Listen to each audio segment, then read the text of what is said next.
Hello friends, welcome to Thums Up fun and facts channel. और आज हम लोग चर्चा करेंगे एक रहस्यमयी पत्थर के बारे में जो प्राचीन मिस्र में पाया जाता था, जिसका नाम है बेन स्टोन। इसे पिरामिड के टॉप पे लगाया जाता था। बेन पत्थर प्राचीन मिस्र की पौराणिक कथाओं में पाई जाने वाली एक वस्तु है। यह एक कोनिकल आकार वाला पत्थर है, मतलब एक मंदिर के गुंबज की तरह, और कुछ इतिहासकारों के अनुसार यह अलौकिक मूल का हो सकता है, मतलब कि वह इस ग्रह का नहीं है, वह किसी और ग्रह से आया है। बेन पत्थर भी एक वास्तुशिल्प शब्द है जो एक ओबेलिस्क की नोक को दिए गए नाम का वर्णन करता है या पिरामिड के शीर्ष पर रखा गया पत्थर है।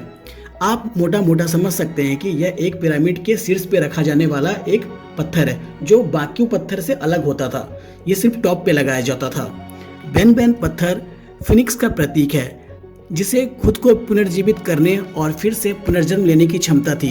फिनिक्स पक्षी आपने हैरी पॉटर में देखा होगा। वह पक्षी में एक अलग ही गुण पाया जाता था, वह अपने आप को मरने के बाद फिर से पुनर्जीवित कर सकता था। तो इस पत्थर में भी ये क्वालिटीज पाई जाती थी, ऐसा माना जाता है। और यह ऋतुओं के चक्र का भी प्रतिनिधित्व करता था।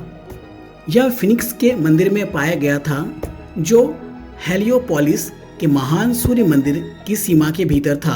शायद पत्थर को मिस्र वासियों ने पौराणिक पक्षी के बीज के रूप में देखा था, क्योंकि बेन का अर्थ उसकी भाषा में इनिशिएशन करना, मतलब पुनर्जीवित करना था। बेन का पिरामिड, जिसने हजारों साल तक वैज्ञानिकों को हैरान किया, और इस रहस्य को सुलझाने में हमारे वैज्ञानिक नाकाम रहे। पिरामिड काले पत्थर से बना है, लेकिन यह एक साधारण पत्थर नहीं है, क्योंकि इसके सभी घटक पृथ्वी के मुख पर मौजूद नहीं हैं। ब्लैक आयरन स्टोन केवल अंतरिक्ष उल्कापिंडों में ही पाया जाता है।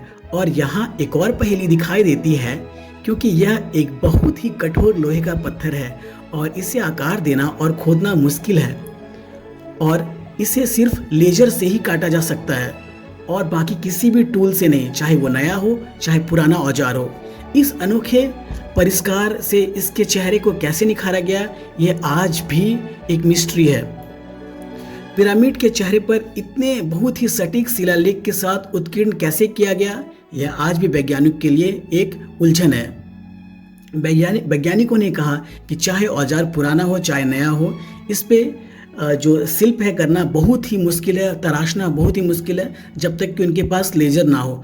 अब ये सोचने वाली बात है कि पुराने मिस्रवासी के पास क्या लेजर था या कोई और टेक्नोलॉजी वो यूज़ करते थे। और हमारे आज के वैज्ञानिक और इतिहासकार ये भी मानते हैं और धन्यवाद कहते हैं इस पत्थर के लिए, क्योंकि इस पत्थर में एक अनोखी चीज़ पाई गई कि यह पत्थर जिस भी इंसान के पास होता है, वह अपने अंदर में एक सकारात्मक विद्युत चुंबक की ऊर्जा को महसूस करता है, और जो हर किसी को मनोवैज्ञानिक रूप से सहज महसूस कराता है और मानव ऊर्जा को प्रभावित करता है। तो यह इस पत्थर के बारे में काफ़ी डिटेल था, और मैं आशा करता हूँ कि आपको यह सारा कुछ अच्छा लगा होगा। Thank you for your time. I hope आपको ये फैक्ट्स इंटरेस्टिंग लगा होगा। Thank you.